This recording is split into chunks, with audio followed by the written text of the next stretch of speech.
اعلیٰ حضرت اور مدینے کی محبت. یقین کریں اشفاق بھائی، مدینہ منورہ تو صدیوں سے لوگ جا رہے ہیں، اور ہمارے اگر اس 100-150 سال میں اگر ہم دیکھیں تو کروڑوں لوگ جاتے ہیں، لیکن اعلیٰ حضرت امام اہل سنت نے اپنے انداز سے بھی اور اپنے اشعار سے بھی، اپنی تعلیمات سے جو مدینہ منورہ سے وارفتگی کا درس دیا وہ بڑا ہی نرالا اور بڑا ہی پیارا. یقیناً حضرت اویس قرنی رضی اللہ تعالیٰ عنہ کا انداز ہم پڑھتے ہیں، حضرت امام مالک رضی اللہ تعالیٰ عنہ عرصہ دراز مدینہ منورہ ہی میں قیام پذیر رہے مگر کبھی چپل نہیں پہنے، بلکہ رفع حاجت کے لیے مدینے سے باہر جانا ان سے ثابت ہے. مدینہ منورہ میں سواری پر نہ بیٹھنا، یہ بھی جو انہوں نے بات کی نا کہ حدیث پڑھاتے پڑھاتے کھڑے ہو جانا. کچھ عشق کی باتیں وہ ہوتی ہیں جو کتابوں میں نہیں لکھی ہوتی، یعنی کچھ لوگ یہ کہتے بھی ہیں کہ جناب یہ کہاں لکھا ہے، تو یہ بڑے بڑے بزرگوں نے کیا، یہ کہاں لکھا تھا. اگر آج بھی کوئی عشق رسول کے عالم میں کوئی ایسا کام کرتا ہے جو شریعت سے نہیں ٹکراتا تو اس کے بعد اس میں، کیونکہ ادب کی تو کوئی لمٹ نہیں ہے نا، آپ ادب جس انداز سے بھی کریں، ہاں اس کو اس طرح نہ لے جائیں جو شریعت کے کسی حکم سے ٹکرا رہا ہو. تو ادب کے انداز نرالے ہیں، نہ کسی کے رقص پہ طنز کر، نہ کسی کے غم کا مذاق اڑا، جسے چاہے جیسے نواز دیں. یہ مزاج عشق رسول ہے. اور آج بھی یقین کریں مدینہ منورہ میں کبھی کبھی، آج کل تو ویڈیوز بھی آ جاتی ہیں، کسی کا ایک ایسا نرالا انداز دیکھتے ہیں کہ اس کو دیکھ کے ہمیں رونا آ جاتا ہے. یعنی وہ ویڈیو اتنی وائرل ہو جاتی ہے کسی عاشق رسول کے انداز کو دیکھ کر کہ یہ کس انداز سے مدینہ پاک میں حاضری دے رہا ہے. اگر وہ شریعت سے نہیں ٹکراتا تو کیا حرج ہے، اس میں کیا پرابلم ہے. بعض عاشق تو یہ بھی جواب دیتے ہیں نا، یہ ہمارے نصیب میں لکھا ہے. ہاں کہاں لکھا ہے؟ تو ہمارے نصیب میں لکھا ہے، ہمارے نصیب میں عشق رسول لکھا ہے. تو بہرحال آج بھی عشق کے رنگ نظر آتے ہیں. اور اعلیٰ حضرت امام اہل سنت کا جو مدینے سے پیار ہے اس کی تو بہت ساری مثالیں موجود ہیں. اور مدینہ منورہ سے پیار تو جھلکتا ہی آپ کی باتوں میں. لیول ہے نا مدینہ منورہ کے جو سگ ہیں، مدینہ منورہ کے جو کتے ہیں، اس کے لیے جو آپ نے الفاظ استعمال کی، یہ ادب کا بھی مقام دیکھیں کہ ظاہر ہے کہ جو کتا ہوتا ہے یا سگ ہوتے ہیں یہ گوشت پسند کرتے ہیں. تو اعلیٰ حضرت کہتے ہیں کہ ان کو گوشت کھلانا تھا اور اپنے دل کا ٹکڑا کاٹ کے دینا تھا. یعنی گوشت بھی وہ کون سا والا، اپنے دل کا پیس کاٹ کے دے دیتے، کیا ہو جانا تھا، جان چلی جاتی نا.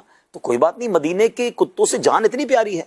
پارا دل بھی نہ نکلا دل سے تحفے میں رضا، ان سگانے کو سے اتنی جان پیاری واہ واہ. یعنی یہ ایک شعر ہی بتا رہا ہے کہ مدینہ تو چیزیں دیگر است، مدینہ پاک کے کتوں سے کس طرح پیار ہونا چاہیے. ایک اور بڑا پیارا شعر ہے، کتنی ادب کی بات ہے. میں جب اسکول پڑھتا تھا نا تو ایک اردو کا ایک بڑا نفیس سا لفظ سیکھا تھا، اور اس زمانے میں بڑا اچھا لگتا تھا کہ یہ بھی لفظ کتابوں میں، اور کتنا اس کے اندر، یعنی سما خراشی.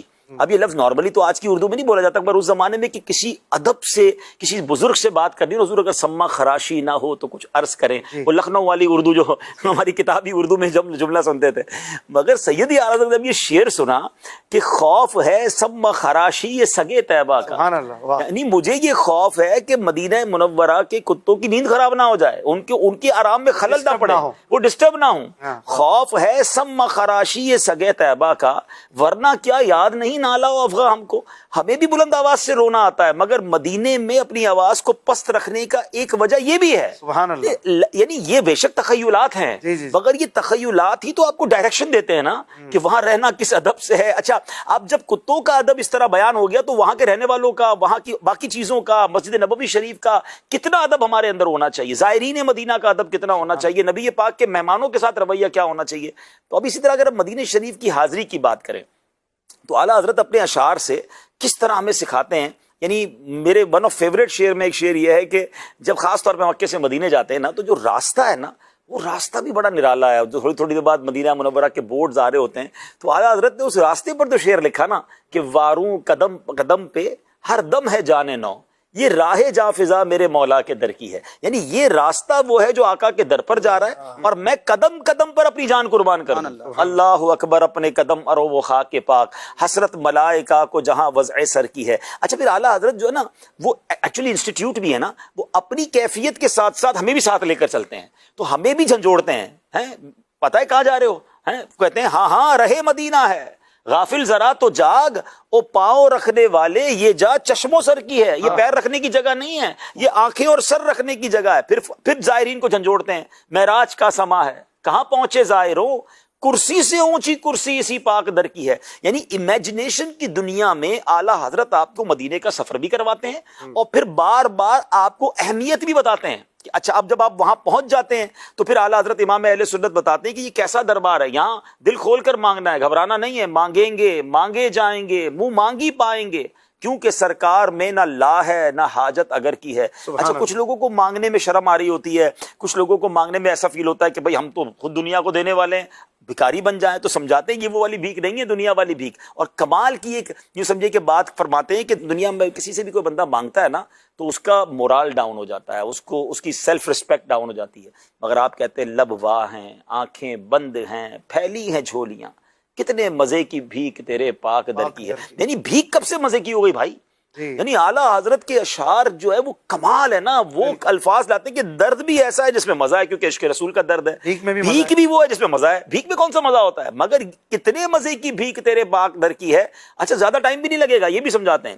کتنی دیر لگنی ہے، کتنی کوشش کرنی ہے؟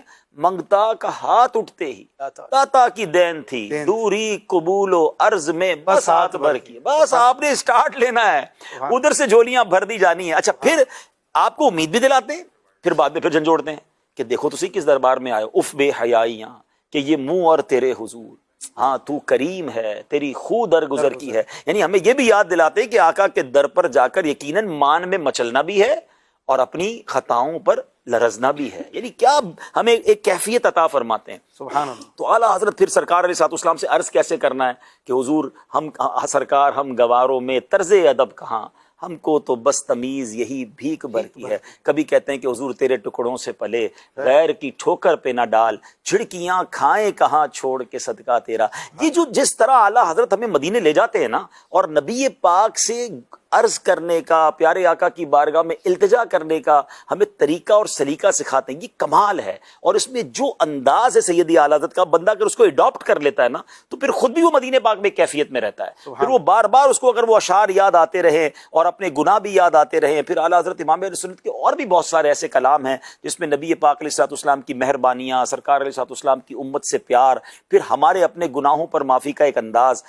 وہ ہے نا کہ مجرم بلائے آئے ہیں، جاؤ کا ہے گواہ. قرآن پاک کی وہ خوبصورت آیت جو ہمیں مدینہ منورہ جانے کا درس دے رہی ہے. اب اس آیت کا کیا خوبصورت اشارہ کر دیا. ہم تو خود نہیں آئے، ہمیں تو بلایا گیا. اور پھر مجرم بلائے آئے ہیں، جاؤ کا ہے گواہ، پھر رد ہو کب یہ شان کریموں کے در کی. ہم کریم کے در پر آ گئے، قرآن کے حکم پر آئے، تو پھر رد کیسے ہونا ہے؟ تو یہ وہ شاندار انداز سیدی اعلیٰ حضرت کا ہے جو میں تو عرض کروں گا کہ مدینہ منورہ جانے والوں کو بالخصوص یہ بینی سہانی صبحوں میں ٹھنڈک جگر، کس کے جو 2 پورے کلام ہیں، یہ کلام تو آپ کے پاس لکھے ہوئے بھی ہونے چاہیے، آپ کے پاس خوش الہان نعت خواں کی آواز میں بھی ہونی چاہیے، اور آپ کو سمجھ بھی آنے چاہیے. یہ تو پورا طریقہ ہے مدینہ منورہ حاضری کا ہے.